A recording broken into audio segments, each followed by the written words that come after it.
Gold trusted gold buyers. మీరు తాకట్టు పెట్టిన బంగారాన్ని విడిపించి ఈ రోజు ఉన్న మార్కెట్ ధరకు కొనబడను. అరుస్తున్నారు. ఏం జరిగింది? ఏం జరిగినా నీ వల్లే జరిగింది. దీనికంతటికి కారణం నువ్వే. నువ్వు చేసిన పని వల్ల 10 మందిలో నా పరువు పోయింది. మీ పరువు పోయే పని నేనేం చేశాను? మీరు కాదంటే నేను మరో నీడ వెతుక్కుంటున్నాను అంతేగా.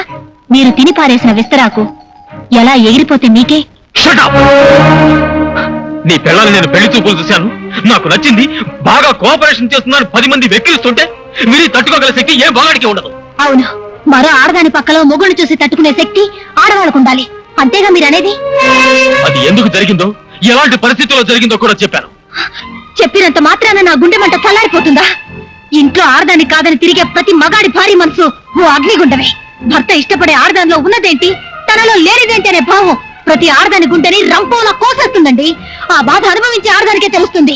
ఏం బాధపడ్డా నాకు విడాకులు ఇవ్వడానికి అంగీకరించిన తర్వాత ఈ ప్రచారాలు ఎందుకు, ప్రకటనలు ఎందుకు? మరో భర్త కోసం ఏ చేసుకోవద్దంటారా? చేసుకోకుండా మిమ్మల్ని ప్రియని కలిపి సుమతి లాంటి పతివ్రతాన్ని పేరు తెచ్చుకోమంటారా? మీ మగవాళ్ళు శ్రీకృష్ణులా ఉండాలి, ఆడవాళ్ళు మాత్రం సీతలా ఉండాలి అంతేగా. నేను చాలా పొరపాటు చేశానని నాకు ఇప్పుడు అర్థమైంది. మట్టి పిసుక్కుంటూ బతికేదాన్ని మహాను. నిజమే, నన్ను మహారాణి చేశారు. ఎంతవరకు? మీ మనసులో ఉన్న పట్టపురాణి తిరిగి వచ్చే వరకు. ఆ తర్వాత నన్ను వేషం విప్పేసి వెళ్ళిపోమన్నారు. రేపు మరో రాణి వస్తే తను కూడా మాజీ రాణి అయిపోతుందని తెలుసుకోలేకపోతుంది. ఆ ప్రియ వసంత. వసంత అని కాదు, ఒసే ఆర్దానా అని పిలవండి. ఈ ఆర్దైనా ఒకటే.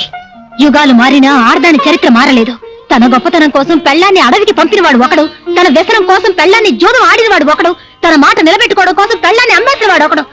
వాళ్లే మీ మగాళ్ళకి ఆదర్శం. ఆర్దాన్ని ఎప్పుడూ ఒక వస్తువుగానే చూస్తున్నారు. నువ్వు హద్దు మీరు మాట్లాడుతున్నావు. అదే అదే ఆ హద్దుల్లోనే మీరు ఆడదాన్ని ఉంచుతున్నారు. ఆడది నోరు విప్పితే నీటి తప్పిన మీ బతుకులు బజార్లు పడతాయని మీకు భయం. అందుకే ఆడదానికి పాతివ్రత్యం సంఖ్యలు బిగించి మగాడు మాత్రం తిరుగుబోతవుతున్నాడు. అంటే నేను తిరుగుబోతున్నా? భార్యను వదిలేసి మరో ఆడదాంతో తిరిగే మగాడిని అలాగే అంటారు. మరొక మాట మాట్లాడేవంటే చంపేస్తాను. నన్ను చంపడానికి కొట్టడానికి మీకే అధికారం ఉంది. నువ్వు నా పెళ్ళానివి. విడాకుల పత్రం మీద నా చేత వేలిముద్ర వేయించిన నాడే మన బంధం తెగిపోయింది. కోర్టులో విడిపోయేదాకా నువ్వు నా పెళ్ళానివి. తలుచుకుంటే నేనేమైనా చేయగలను. ఏం చేస్తావు? పెళ్ళమైనా సరే ఇష్టం లేకుండా చేయవేయడానికి వీలేదు. వదలండి. వదలను. ఏం చేస్తావే? మీరేం చేసినా నోరు ముసు కూర్చోడానికి నేనేం పాత వసంతరు కాను. పశువులా ప్రవర్తించకండి.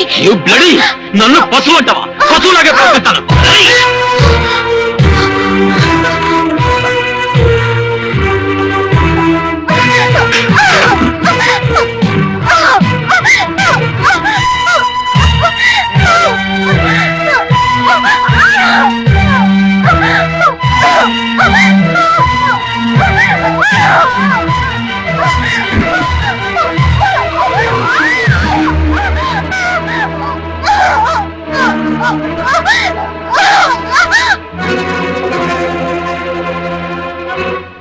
అయ్యగారు, అయ్యగారు, అబ్బాయి గారు చిన్నమ్మ గారిని.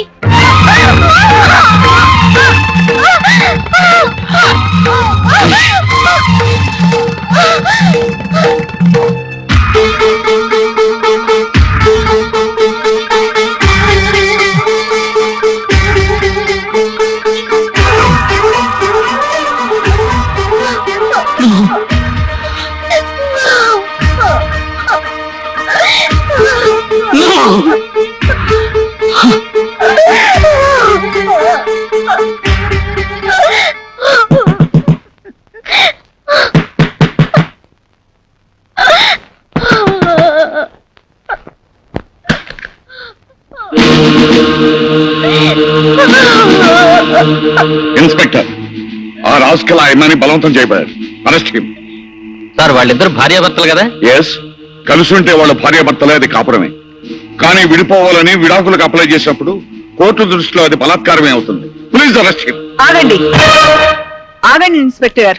ప్రభావతి, వేణుని అరెస్ట్ చేయించడంలో మీరు ఆశించేదేమిటి, సాధించేదేమిటి? అరెస్ట్ చేస్తే జైల్లో పెడతారు. బలాత్కరిస్తే కోర్టులో విడాకులు ఎవరు. అప్పుడు వీడు వసంతతోనే కలిసి ఉన్నారు. అంటే చట్టాన్ని అడ్డు పెట్టుకుని వాళ్ళిద్దరిని కలపాలని చూస్తున్నారా? కోర్టు వాళ్ళకి విడాకులు ఇవ్వకపోతే వాడు వసంతని చేరదీస్తాడా? పోలీసులు వాడి మనసు మారుస్తారా? కోర్టు వాడి బుద్ధి మారుస్తుందా? అంటే వాడేం చేసినా నోరు ముసు కూర్చోవాలా? ఏం చేస్తారు మరి?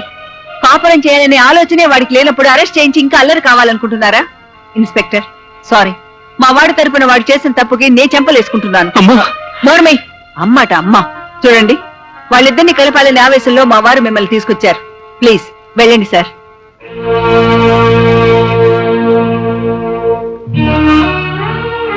అమ్మా వసంత, ఇలాంటి రాక్షసుని కన్నందుకు తొలిసారిగా చేతులెత్తి క్షమించమని వేడుకుంటున్నానమ్మా. నన్ను క్షమించు.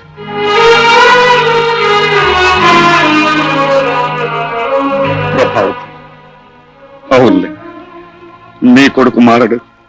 దారి తలరాత మనం మార్చలేం. రేపు కోర్టులో వాళ్ళు విడాకులు తీసుకుంటుంటే చేతకాని ధృతరాష్ట్ర దంపతుల్లాగా మనం కూర్చోవాలి. మన కోడలకు అన్యాయం జరుగుతుంటే న్యాయవాదులమైన మనం ప్రేక్షకులుగా మారాలి. No never. విడాకులు ఇచ్చిన మరుక్షణాది కోడలు కాదండి, మన కూతురు. ఇంతకంటే గొప్ప సంబంధం తెచ్చి దాన్ని పెళ్లి చేస్తాను, న్యాయం ప్రతిగా ఉందని నిరూపిస్తాను.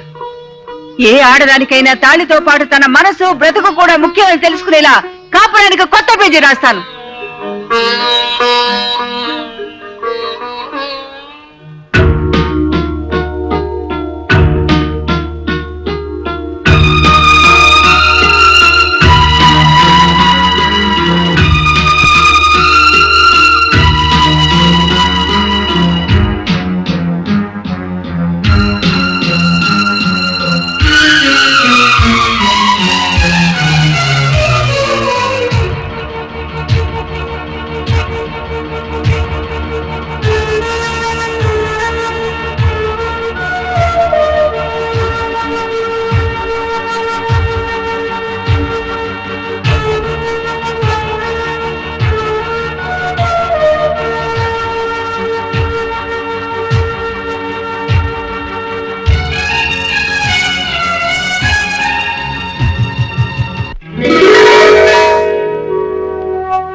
వేణుగారు, ఇది మీకు నేను రాస్తున్న ఫస్ట్ లెటర్.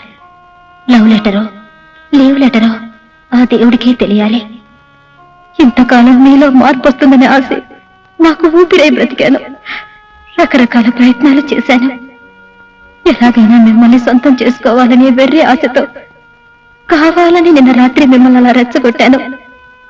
నా ఆఖరి ప్రయత్నంలో కూడా నేను ఓడిపోయాను. 100 ఏళ్లు పచ్చగా మీతో కాపురం చేయాలనే కల మంచు పువ్వులా కరిగిపోతోంది. ఇక నా గురించి అనవసరం. ప్రియ మీకు రాసి పెట్టుందనుకుంటాను. మీ ఇద్దరి కాపురం కలల కౌగిలి కావాలని ఆశిస్తూ, నా చెల్లి ప్రియని ఆశీర్వదిస్తూ, ప్రియని మరో వసంతని చేయకుండాని ప్రార్థిస్తూ, తెలుపా మరి మీకు ఏమీ కాలేని మీ వసంత.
చూడమ్మా, మీ ఇద్దరు విడాకులకు అప్లై చేశారు కదా?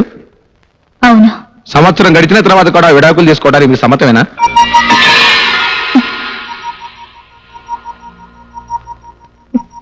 సమ్మతమే. ఈ విషయంలో మీ పైన ఎటువంటి బెదిరింపులు ఒత్తిళ్లు లేవు కదా?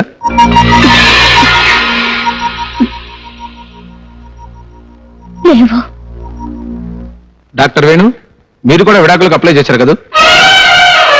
చేశాను. విడాకులు తీసుకోవడానికి మీ పూర్తి సమ్మతమేనా?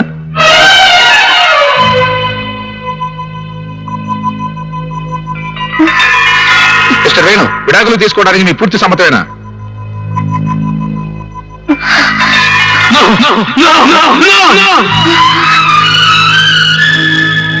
నా భార్య నాకు కావాలి, నా భార్య నాకు కావాలి, నా భార్య నాకు కావాలి.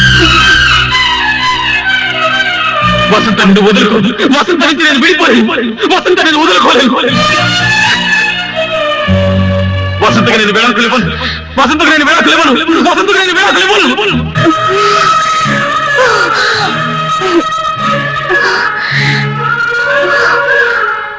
అవును సార్, నా భార్య మరొకరికి భార్య అవుతుందనే ఊహని నేను భరించలేకపోయాను. రేపు మరొకరితో కాపురం చేస్తే ఎలా భరించగలను సార్? అలాగే నేను ప్రియతో తిరిగినప్పుడు వసంత పడిన మనోవేదనని నేను ఇప్పుడు అర్థం చేసుకున్నాను. విడాకులు ఇస్తానంటే నా సుఖం కోసం ఒప్పుకున్న వసంతని నేను వదులుకోలేను sir. Vasantha!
Doctor, please arrange for operation. Sorry sir, surgeon is not available. అవును, మీరే ఎందుకు చేయకూడదు? నో, ఈ పరిస్థితిలో నేను చేయలేను. అవసరం లేదు, నేను చేస్తాను.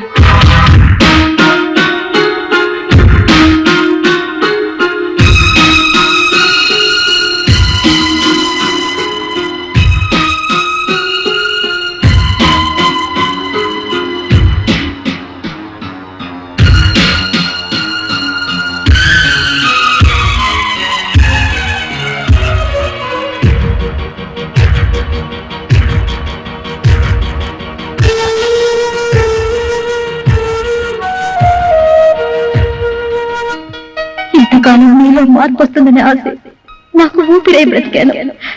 రకరకాల ప్రయత్నాలు చేశాను. ఎలాగైనా మిమ్మల్ని సొంతం చేసుకోవాలనే వెర్రి ఆశతో కావాలని నిన్న రాత్రి మిమ్మల్ని అలా రెచ్చగొట్టాను. నా ఆఖరి ప్రయత్నంలో కూడా నేను ఓడిపోయాను. అందుకే మీ ఇంటికి వచ్చి మీ భార్యను చంపైనా సరే నిన్ను తీసుకొచ్చేద్దామనిపిస్తుంది.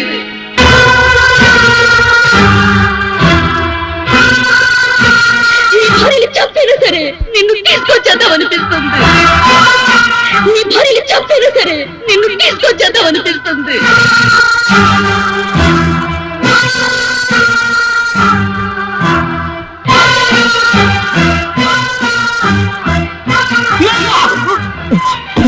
ప్రియా, ప్రియా, ప్రియా, నా భార్యను తప్పదు, తప్పదు, నా వసంతం తప్పదు, తలుపు తీ. నా భార్యను తప్పదు, వసంతం తప్పదు.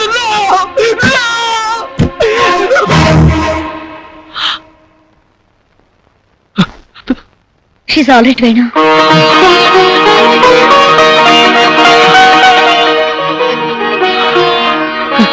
మీరు వెళ్ళి చూడొచ్చు.